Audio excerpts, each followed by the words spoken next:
Sa makapamibi na si Jesus panunggin hawa, tulos na nagtaram siya Lazaro ngay abangon na, digdingon niyan lumuwas ka baga na naturog lamang si Lazaro pinukawa na. Si Jesus kan napanigan tulos itong nagyos man, duman sa sadyang nilubngan man, asunganin na buhay si Lazarong namumutan. Ulay ni Jesus na mahal sa indong ayang hubaran, gapos sa kamot na bitis man, aso kay na tinutan o galing kahudiyuhan.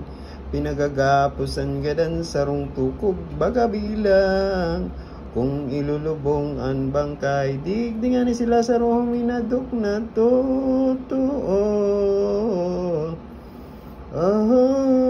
Sa dapan ni Jesucristo pasalamat labing gayo, sa mga ginibong ito kay Lazarong pagkabuhay, sinabing naghulit duman. Si Marcela na banwaan 70 taong bilang, edad na dangan pagadan.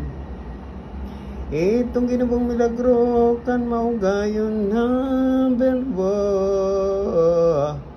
Ang pagkabuhay kay Lazaro na pahayag na totoo, sa dakol na mga tao, balaki doon ang totoo, tao nagtubod kay Kristo. Naaki niyan Diyos iniyo, ining inaanggot ito, nin eskribas pareseyo.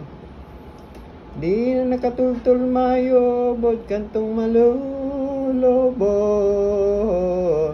kaurihan labing gayo, iniisip niyang totoo, naipagadan si Kristo sa konsilyo ni Caiphas, dumansinda nagpahayag.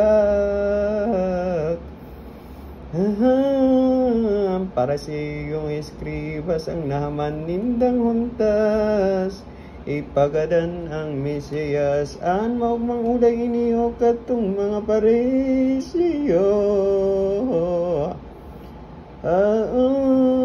Kampag kaisi ni Kristo nagpaduman ngut na ito, sa harani sa desyerto, di nagpakitang banwaan mahigit na 2 bulan.